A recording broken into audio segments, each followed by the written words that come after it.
thanks for tuning into this lesson, which is an introduction in how to incorporate sixths into solos, particularly over a blues-based chord sequence. So what are sixths? Well, they are just any two notes which are 6 notes apart in the underlying scale.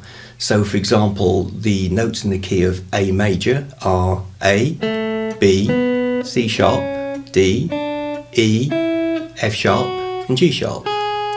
And if we start on the A note and count up 6, we get to F sharp. So F sharp is the 6th to A. Similarly, we could start on A and count down 6, which is C sharp. So A is the 6th to C sharp. So here's the A major scale on the top E string.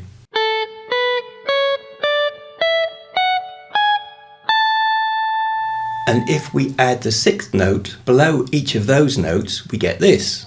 And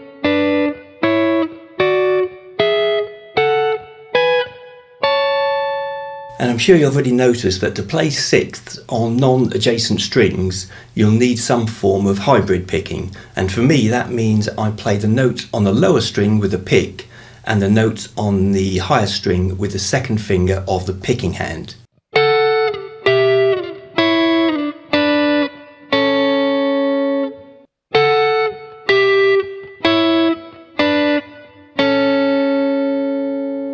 Okay, so that's the basic principle of sixths, and in this lesson we'll be looking at how they can be incorporated into a blues-based solo. So the 6th bass licks that I'll play in this lesson will be over an A7 chord, which is the first chord of a blues in A, and A7 includes a G note, which is the flat 7, but the major scale has a G sharp, which is the major 7. So for any of these 6th bass licks which would normally include a G sharp, I'll actually be playing a G.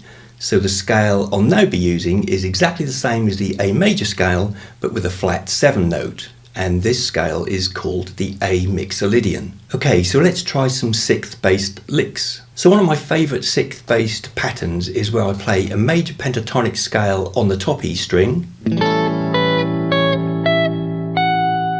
And then on the G string, I play the notes a 6th lower than I'm playing on the top E.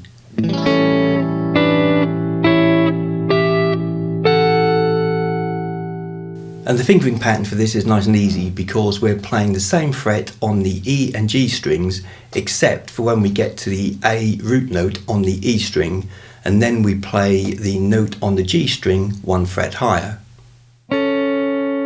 So here's the basic lick if we play it descending.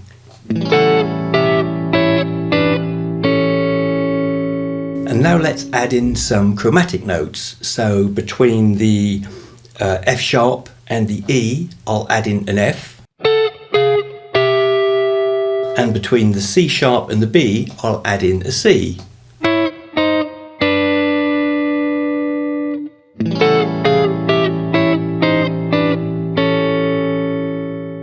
And now instead of playing the pairs of notes together, let's try them individually.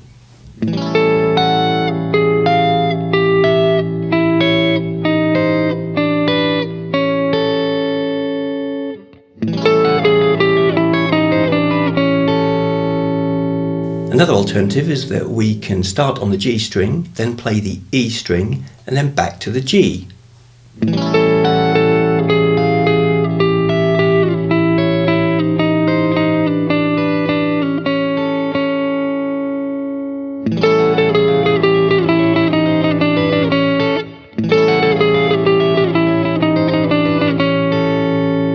And so far we've only played this pattern descending, but of course we can mix it up a bit like this.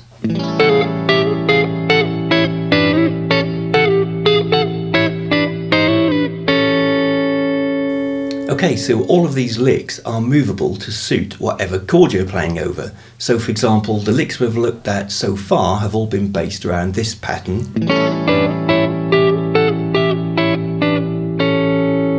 which starts with an A note on the top E string, and therefore they work over an A7 chord. But let's say you wanted to play the same licks over a E7 chord, you just move the pattern down the fretboard.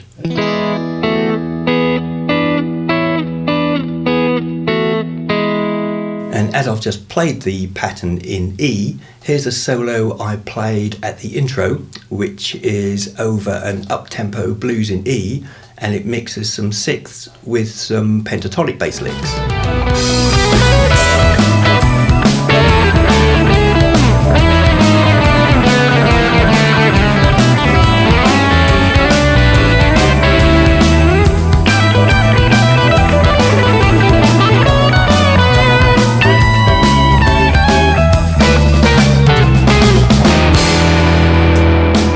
So just as a quick recap, we've basically been playing the A major pentatonic scale, and we've added a sixth note below each note in that scale.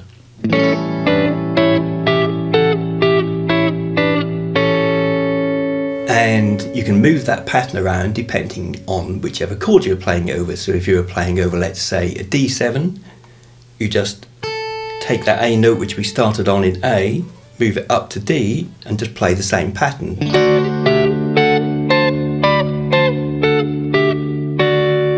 So I've had a look at a few licks based around sixths that we can use within a solo, but we can also use sixths as almost like a chord substitute. So let's see how that works. Well, in any seventh chord, the fifth and the flat seven notes are actually a sixth apart. So for example, in an A7 chord, the G and the E are actually 6 notes apart, or a sixth apart. So over an A7 chord, we can play G and E like this. And to give some movement to the sound, we can slide into those notes from, let's say, 2 frets above.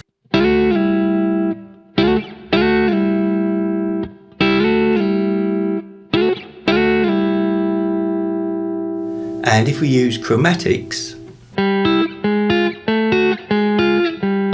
gives it even more movement.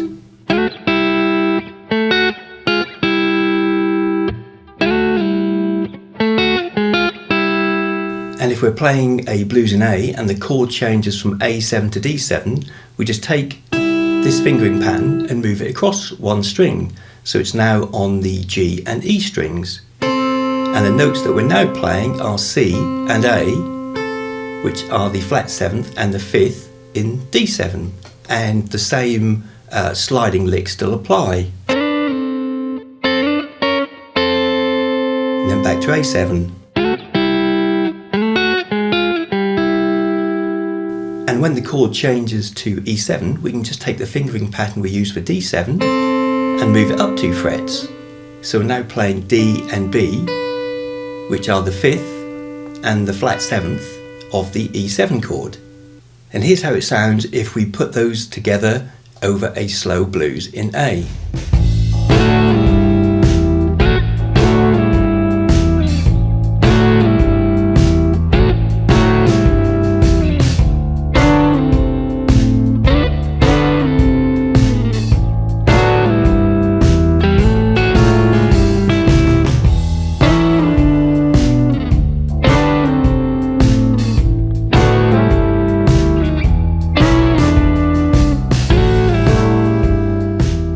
And in this next example, I'll treat it as if I was doing a call and response with the singer. So over what would be the vocal lines, I'll play the sixth. And between the vocal lines, I'll play a bluesy lick.